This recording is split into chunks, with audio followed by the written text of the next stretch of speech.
आपातकाल के 50 साल पूरे हो गए हैं। बीजेपी आज काला दिवस मनाती हुई आपको नजर आएगी। आपातकाल के विरोध को काला दिवस के रूप में बीजेपी मनाएगी। जिला स्तर पर गोष्ठियां आयोजित की जाएंगी। इस वक्त की बड़ी खबर हम आपको बता रहे हैं। आपातकाल को लेकर आपने बीते दिन भी देखा, संसद में प्रधानमंत्री नरेंद्र मोदी इसको लेकर बोलते नजर आए थे और देश भर में इसकी निंदा फिलहाल की जा रही है। बीजेपी के तमाम कार्यकर्ता जगह जगह इसको लेकर प्रदर्शन करते नजर आ रहे हैं।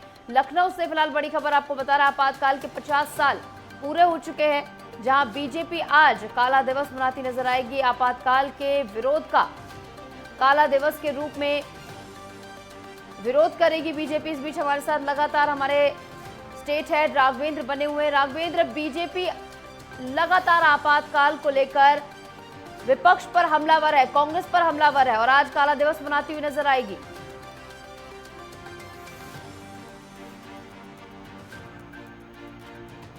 चलिए, राघवेंद्र तक शायद हमारी आवाज नहीं पहुंच पा रही है। ये बड़ी खबर आपको लगातार बता रहे हैं। जिला स्तर पर गोष्ठी आयोजित की जाएंगी बीजेपी की ओर से। आज बीजेपी काला दिवस आपको मनाती हुई नजर आएगी।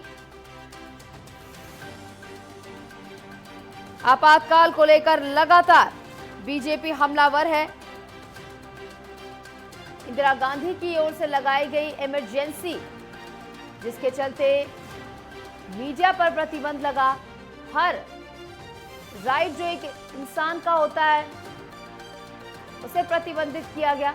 इसके चलते आज भी इसकी कड़ी निंदा की जाती है, जिसके चलते आज आपातकाल के 50 साल पूरे हो चुके हैं। इस बीच हमारे साथ एक बार फिर से राघवेंद्र का रुख करेंगे, हमारे साथ लगातार बने हुए। राघवेंद्र, काला दिवस के रूप में आज बीजेपी आपातकाल के 50 साल पूरे होने के दिन विपक्ष पर निशाना साधती नजर आएगी। कांग्रेस पर लगातार हमला कर रही है बीजेपी। बीते दिन भी हमने देखा प्रधानमंत्री नरेंद्र मोदी ने आपातकाल को लेकर आड़े हाथों लिया कांग्रेस को।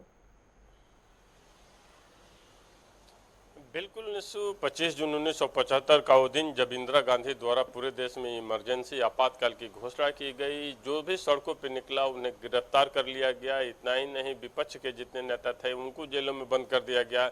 जो पत्रकार अपनी आवाज़ उठाना चाहते थे उनको जेलों में बंद कर दिया गया। तो वो दिन भारत के लोकतंत्र के लिए कहीं से सही नहीं था, क्योंकि देश में इमरजेंसी के हालात में सारे नेताओं, सारे पत्रकारों, सारे बुद्धिजीवियों को एक तरह से जेल में बंद कर दिया गया या तो नजरबंद कर दिया गया। तो इस बार भारतीय जनता पार्टी चूंकि उसे काला दिवस के रूप में मना रही है, लोकतंत्र की हत्या के रूप में मना रही है, क्योंकि अभी जो लोकसभा का चुनाव हुआ है उसमें हम लोगों ने देखा किस तरह से जो इंडिया गठबंधन बना संविधान बचाने, आरक्षण बचाने के नाम पे किस तरह से आम मतदाताओं को रिझाने में सफल रहा और काफी हद तक सफलता के ग्राफ को पाया। तो भारतीय जनता पार्टी आज, चूंकि पीएम मोदी भी कल संसद भवन में बोले थे कि आने वाला कल का जो दिन है वो लोकतंत्र की हत्या का दिन था, वहां पे सारे लोगों की आवाज को दबा दिया गया था।